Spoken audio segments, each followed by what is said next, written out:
bienvenue à notre programme conférence débat et nous voulons parler du salut, purement du salut.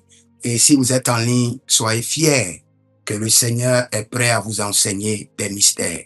Parce que les mystères du royaume sont pour les enfants, sont pour nous, pas pour les gens du monde.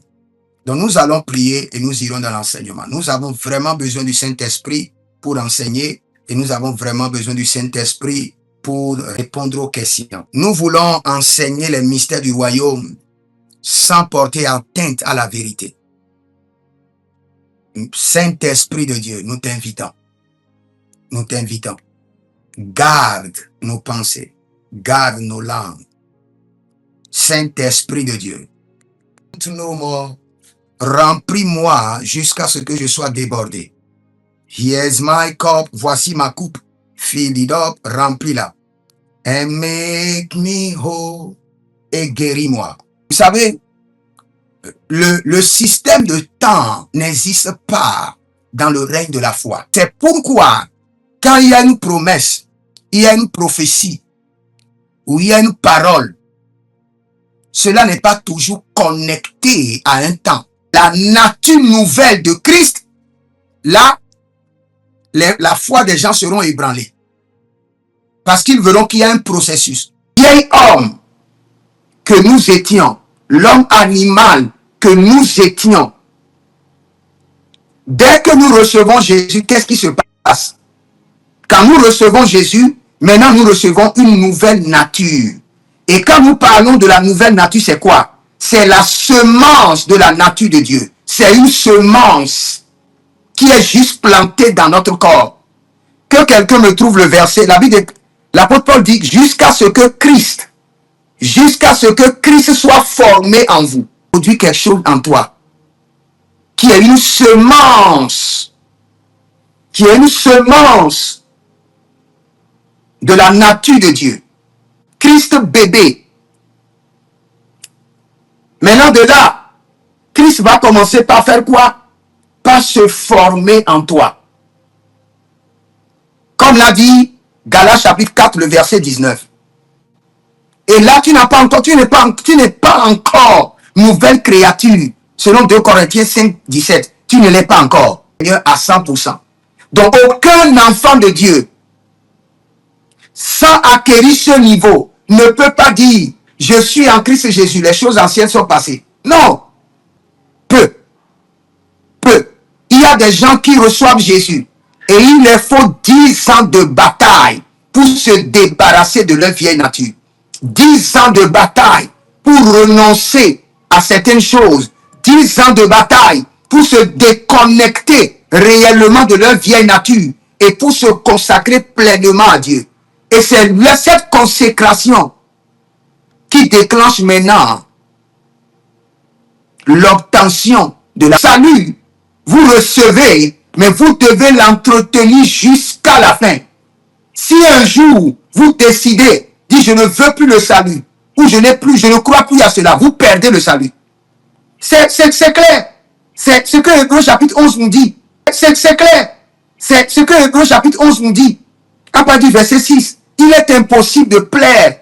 Sans la foi, il est impossible de plaire à Dieu. Et la Bible déclare, si le juste se retire, si le juste, il est juste par quoi? Il est juste par la nature de Christ qui est en lui. Un homme peut être juste? Non. Mais si un jour, il renonce à cette nature qui le rend juste, le Seigneur dit, mon esprit ne prendra plus plaisir en lui. Cela veut dire quoi? Mon esprit se déconnecte de lui. Donc quelqu'un qui reçoit au début juste la nature embryonnaire de Christ, bébé Jésus, et paf, il retourne à la vieille nature et n'a plus de foi. Il perd cette nature. Cette nature, il a reçue par la grâce. La première nature que nous le recevons juste par la grâce. Il y a des gens qui confessent. Si tu confesses de ta bouche le Seigneur Jésus, si tu crois que Dieu l'a ressuscité, paf, on te donne cette nature.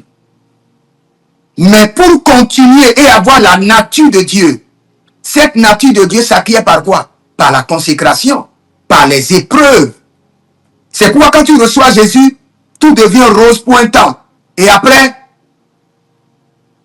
On doit maintenant te faire une opération et t'introduire réellement la nature de Dieu. Et pour t'introduire la nature de Dieu, l'enfer doit se lever contre toi. Les batailles doivent commencer. Et tu dois persévérer.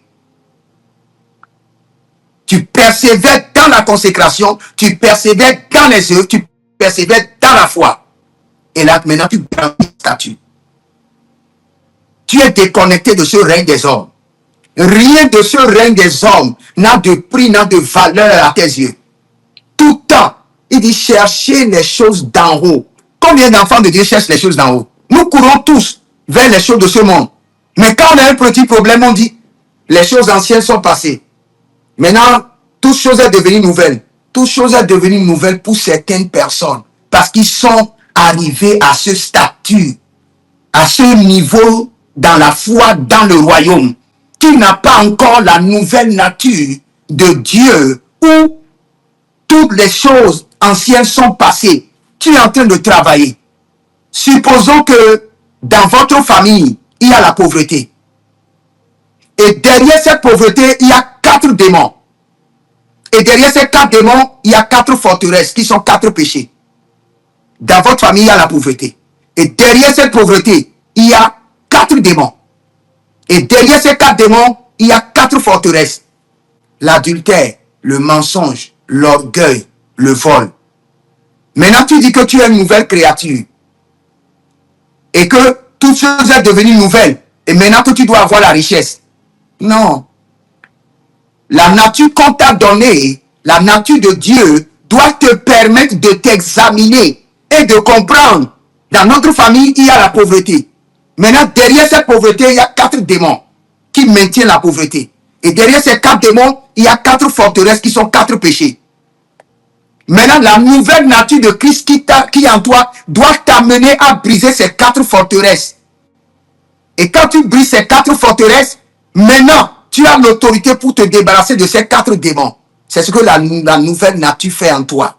Mais aussi longtemps que tu n'arrives pas avec la nouvelle nature à déterminer ces 4 démons et à éliminer les 4 péchés qui les nourrissent, qui les établissent sur ta famille, tu n'es pas encore une nouvelle créature. Tu as une nature de Dieu en gestation. Aucun homme, aucun enfant de Dieu ne doit dire « j'ai la nouvelle créature de Dieu ». Les choses anciennes sont passées sans être brisées, remodelées, brisées, remodelées à plusieurs reprises jusqu'à ce que vous êtes sur la terre, mais vous ne vivez plus la terre. Vous n'êtes plus sur le système de la terre. Vous vivez sur la terre, mais le système de la terre ne vous influence pas. De la même manière que nous avons les grades dans l'armée, qui est les grades bien respectés dans la Bible, parce que nous les enfants, nous sommes très orgueilleux. Si jamais il y avait les grades dans la Bible, non, ça va créer de désunion à l'église. On a donné juste 5 ministères, prophètes, pasteurs, apôtres, évangélistes, docteurs, et il y a déjà la guerre. Celui-ci se réclame prophète, celui-ci se réclame pasteur, et l'autre dit que non, toi tu n'es pas pasteur. Imaginez que encore parmi les enfants de Dieu, on donne les grades. Quand tu reçois Jésus, tu es disciple au type 1. Et après, tu deviens officier au type 2. Tu deviens général. Dans les enfants de Dieu, quand quelqu'un est assis à côté de toi, tu veux connaître d'abord son grade. Vous lisez Ésaïe, tout le livre d'Ésaïe, tout le livre d'Ézéchiel, vous écoutez les adorations et vous priez. Et vous attendez, vous demandez au Saint-Esprit d'ouvrir votre esprit. Et à l'heure de l'impactation, le Seigneur fera de grandes choses dans votre vie. Je prie pour vous rapidement pour clôturer. Père, nous te disons merci. Nous bénissons ton Saint-Nom. Sois glorifié, sois célébré, sois exalté. Saint-Esprit de Dieu, ce n'est pas le prophète Jérémie Naoum qui convainc, c'est le Saint-Esprit qui convainc. Cette nuit, recommence la séance dans leur vie. Enseigne-les sur la nouvelle nature en Christ Jésus. La nouvelle créature en Christ Jésus. Enseigne le Saint-Esprit de Dieu. Cette nuit, continue l'enseignement. Par le ministère des anges. Par le ministère des anges. Continue l'enseignement. Enseigne tes serviteurs. Enseigne-les sur les profondeurs du salut. Révèle-les des mystères sur le salut. Merci Saint-Esprit de Dieu. C'est dans le nom de Jésus que nous avons